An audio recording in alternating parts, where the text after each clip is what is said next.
Dans l'épisode d'aujourd'hui, on va parler de la roue de l'année AVA et je vais partager avec toi quels sont les 8 jours sacrés de cette roue de l'année. Alors, si tu veux savoir c'est quoi, reste à l'écoute.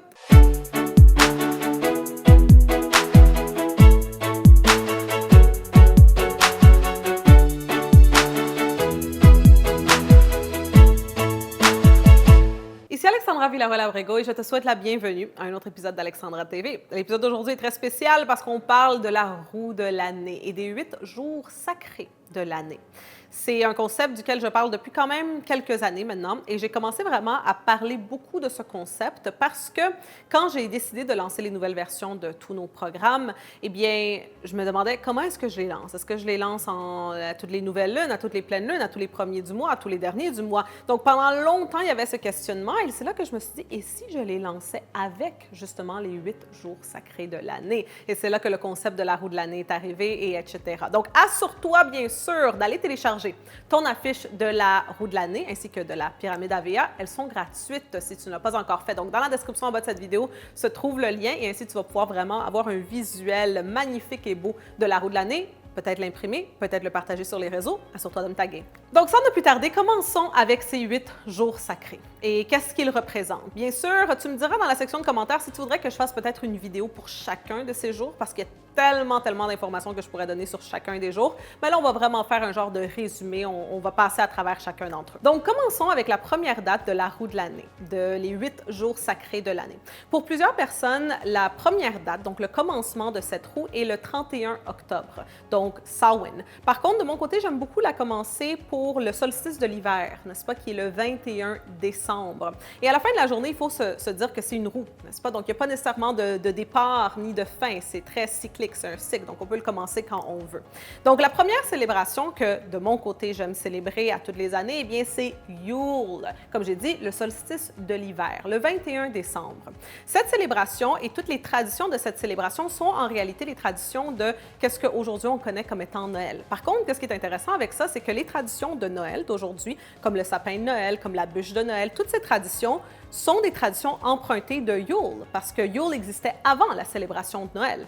Qu'est-ce qui est arrivé dans le temps, c'est que quand l'Église catholique romaine a commencé à se développer, eh bien, ils voulaient convertir le plus de gens possible à leur religion. Donc, ils ont décidé de prendre déjà des dates qui existaient, n'est-ce pas, des dates de célébration que les gens célébraient déjà, et mettre leur propre célébration près de ces dates-là, pour qu'ainsi les gens, n'est-ce pas, célèbrent avec eux. Donc, par exemple, le 25 décembre, qui est la naissance de Jésus-Christ, eh bien, n'est pas en réalité la naissance de Jésus-Christ. Aujourd'hui, il y a beaucoup d'évidences qui montrent que c'est plutôt en mars que Jésus était né, mais ils l'ont changé à ce moment-là parce que c'était la naissance, the birth of the sun, n'est-ce pas, la naissance du soleil. Sun, S-U-N, ils l'ont transformé pour S-O-N, donc du Fils, mais en réalité, c'est du soleil parce que c'est le solstice de l'hiver. Dans la roue de l'année AVA, je connecte la célébration de Yule avec le niveau de la conscience, n'est-ce pas, le premier niveau, qui est le niveau de ce moment où que tu te dis peut-être que je pourrais devenir et avoir et faire ce que je veux dans ce monde, n'est-ce pas? Parce que c'est vraiment le début de tout.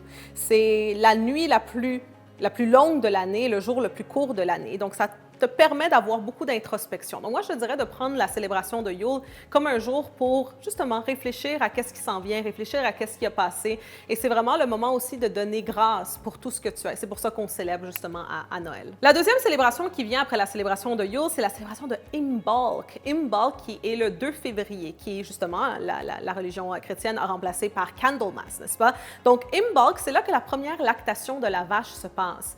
Et c'est une célébration de lumière, c'est une célébration de chandelles, de bougies, parce que là, les gens, dans le temps, surtout dans le nord, dans l'hémisphère nord, eh bien, ils se rendaient compte qu'ils étaient rendus à la moitié de l'hiver, n'est-ce pas? Donc, l'espoir revenait sur la planète Terre et les gens allaient célébrer avec beaucoup de lumière, beaucoup de chandelles, mais aussi avec des recettes faites à base de lait à cause de la première lactation de la vache. Donc, qu'est-ce qu'on a fait avec la pyramide AVA? C'est qu'on a connecté ce jour sacré avec le niveau du changement, parce que c'est là que les choses commencent à changer, n'est-ce pas? Finalement, la neige commence un petit peu à fondre, n'est-ce pas? On a l'espoir, parce que les journées commencent à être plus longues et les nuits commencent à être plus courtes et le printemps s'en vient. Le prochain jour des 8 jours sacrés de l'année, c'est Ostara. Ostara, qu'aujourd'hui, beaucoup de personnes vont connaître comme Easter, n'est-ce pas? Toutes les traditions qu'on connaît de Pâques, comme les œufs, n'est-ce pas, et le petit lapin, n'ont rien à voir avec la résurrection de Jésus, on s'entend sur ça. Mais c'était des traditions paganes, c'était des traditions dans le temps que les gens utilisaient ces objets pour représenter la fertilité de la terre,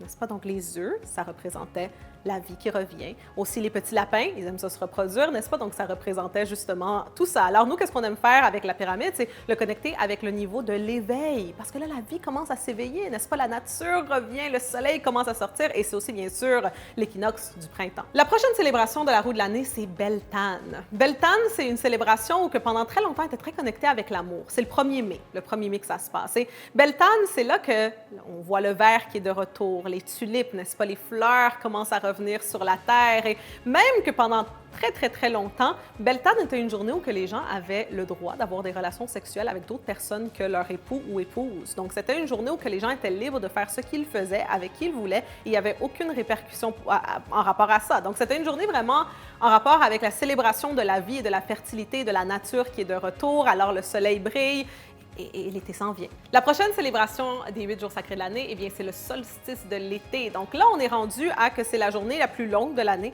et la nuit la plus courte. Donc, cette célébration-là s'appelle l'Itha.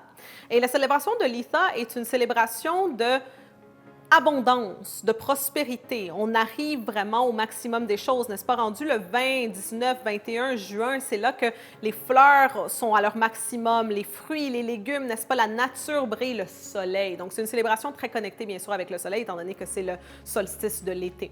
À cette journée-là, qu'est-ce qu'on a fait? C'est qu'on a connecté avec le niveau de la pyramide, qui est le niveau de l'ascension. Parce que là, on est rendu à la moitié et là, on va s'en aller vers le prochain niveau. Donc, on monte. Comme je l'ai dit, pour les 8 jours sacrés de l'année, bien, je pourrais faire une vidéo entière pour chacun de ces jours, mais juste pour te donner un exemple, pour l'Itha, eh bien, une bonne chose à faire, une célébration, ça serait de faire un feu de camp dehors, n'est-ce pas, la nuit, de regarder le soleil se lever ainsi que le soleil se coucher, juste donner hommage au soleil, à la nature. Tous les 8 jours sacrés de l'année, c'était des points marquants dans la nature. C'est en réalité les 2 solstices, les 2 équinoxes et les points marquants entre eux. Donc, les gens célébraient ces moments-là parce que c'était quelque chose qui se passait dans la nature et on voyait les changements à travers l'année. La prochaine célébration des 8 jours sacrés de l'année, c'est l'Amas. L'Amas, c'est la première célébration de la récolte. Il y en a 3 à toutes les années. Donc, c'est celle-ci et ensuite les 2 prochaines.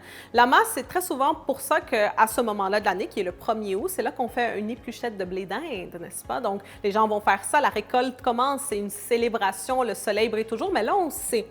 On sait que peu à peu, après l'Itha, qui est le 21 juin, on sait que peu à peu, on se dirige vers, n'est-ce pas, les nuits les plus longues et les jours les plus courts et le froid aussi. Elle est connectée avec le niveau 6, bien sûr, de la pyramide, qui est le niveau de la maîtrise. Donc, étant donné qu'on est dans la première récolte, on commence à maîtriser, n'est-ce pas, tout le travail que l'on a fait, on commence à se maîtriser soi-même, maîtriser, bien sûr, quelque chose dans le monde. Ensuite, la prochaine journée des 8 jours sacrés de l'année, c'est la célébration de Mabon, qui est l'équinoxe de l'automne. C'est là qu'on est dans la 2e récolte. C'est pour ça, très souvent, qu'à ce moment-là de l'année, le 19, 20, 21 septembre, on va faire des cueillettes de pommes, n'est-ce pas? On va à la cueillette de pommes parce que là, on est justement en pleine récolte.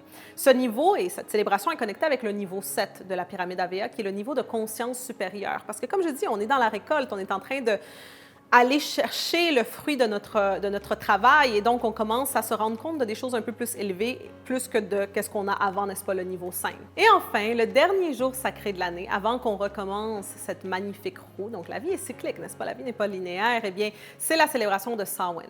Maintenant, Samhain, la raison pour laquelle Samhain aujourd'hui est devenu Halloween, le 31 octobre, eh bien, c'est parce que c'était une célébration qui était la dernière récolte. C'est pour ça que là, on récolte, n'est-ce pas, les citrouilles, etc. Donc, c'est les dernières récoltes qui se passent. Mais c'était aussi un temps où que les gens devaient très souvent abattre leurs animaux, n'est-ce pas, donc leurs vaches, leurs poulets, etc. Parce que là, le froid s'en venait.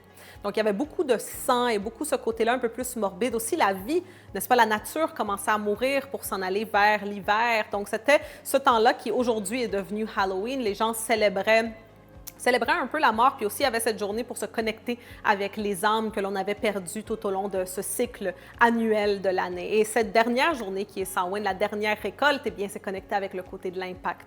Parce que l'impact, nos 2 certifications, eh bien, c'est vraiment...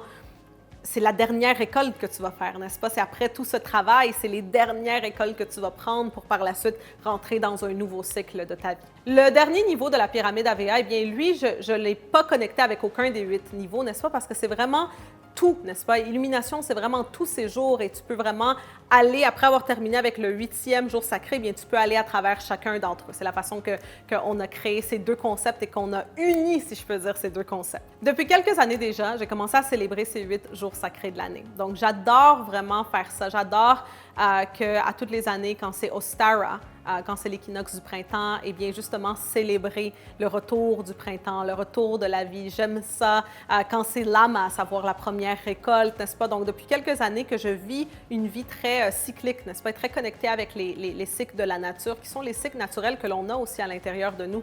Et honnêtement, je te recommande fortement de aussi essayer d'intégrer ça dans ta vie parce que c'est une magnifique chose. Puis aussi, comme je dis, les célébrations que l'on connaît aujourd'hui, c'est aussi très intéressant de voir l'origine de ces célébrations-là. Parce que des célébrations comme Pâques, comme Noël, comme Candlemas aussi, la Chandelère, n'est-ce pas? Toutes ces célébrations-là, en réalité, viennent de avant et toutes les traditions ont été prises et même certains disent qu'ont été volées de avant, des anciennes croyances que les gens avaient qui étaient connectées avec la mère nature, quand les gens respectaient la terre un peu plus, n'est-ce pas? Alors voilà les 8 jours sacrés de l'année et la façon dont nous allons faire, bien sûr, les lancements de nos programmes, des programmes AVA, en utilisant ce magnifique concept de la roue de l'année. Donc, si tu as aimé, n'oublie surtout pas d'aimer, n'oublie pas de partager avec tous tes amis, bien sûr de t'abonner pour de nouveaux épisodes à toutes les semaines ici sur Alexandra TV. Et je voudrais que dans la section de commentaires, tu me laisses savoir quel est ton jour sacré de l'année que pour toi est le plus important, celui que peut-être tu voudrais, à partir de maintenant, commencer à célébrer le plus, n'est-ce pas? Laisse-moi savoir dans la section de commentaires, ça me fera un grand plaisir de te lire.